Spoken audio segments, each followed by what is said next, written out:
Khatamal ala quloobihim. Why is it that they won't believe? Allah has placed a seal upon their hearts.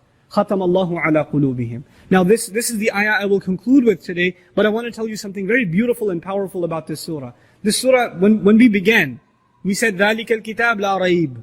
No doubt, right? Where does doubt rest? What part of your body does doubt, affect? It's the heart. Hudan lilmuttaqin. Hudan, guidance. Where does guidance rest? وَمَنْ يُؤْمِن بِاللَّهِ يَهْدِي قَلْبَهُ. Guidance is also in the heart. Then he says, Hudan lilmuttaqin. Al-muttaqin. Taqwa is where? فَإِنَّ ذَلِكَ مِن تَقْوَى الْقُلُوبِ. Taqwa is also in the heart. Then he says, الَّذِينَ يُؤْمِنُونَ بِالْغَيْبِ. Belief, iman. Where does iman rest? In the heart. Everything we've been talking about so far is a matter of what? The heart. Over and over again. Even kufr. إِنَّ الَّذِينَ كَفَرُوا. Those who disbelieved. Disbelief is where? In the heart. Literally inside the heart. This is where kufr lies. So now everything had to do with the heart. In Surah Al-Jathiyah, this is the 45th surah, a very similar ayah comes. This ayah says, Khatamallahu ala quloobihim wa ala sam'ihim. Allah placed a seal upon their hearts and their hearing. So what did He seal first? The heart. The heart He sealed first. Isn't the entire context, the entire subject, didn't it have to do with the heart? It did, didn't it? So when it came to sealing, what did Allah seal first? The heart. Now if you go to Surah Al-Jathiyah, you find something interesting. He says, وَخَتَمَ عَلَى سَمْعِهِ وَعَلَى قَلْبِهِ. He sealed His hearing and His heart. So what did Allah change? Instead of sealing the heart first, there in Surah Al-Jathiyah, in the 23rd ayah there, in Surah number 45, He sealed what first? He sealed the ears first, the hearing first. How come?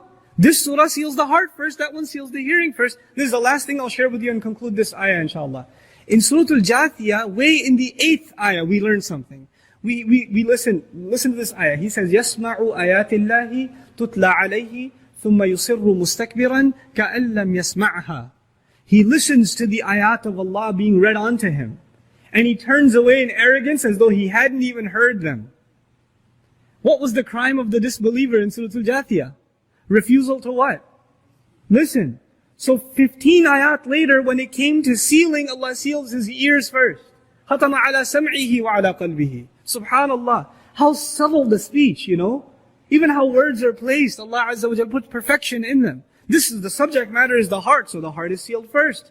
وَعَلَى سَمْعِهِم. Then وَعَلَى absaarihim ghishaa. And on their eyes there's a cover. On their vision there's a cover. The cover means they see but they don't see. لَهُمْ أَعْيُنٌ لَا يُبْصِرُونَ بِهَا. They have eyes but they can't see with them. They see a messenger, they see the one with the perfect character, but they have the audacity to call him a liar. They have the audacity to call him a magician even if they don't see it as magic. They themselves don't see it as magic. But they still want to call it that. Their eyes have been covered. وَعَلَىٰ absaarihim ghishaa. وَلَهُمْ azaabun azeem. And for them, especially for them, there is great punishment. Now later on, we're going to read azaabun aleem.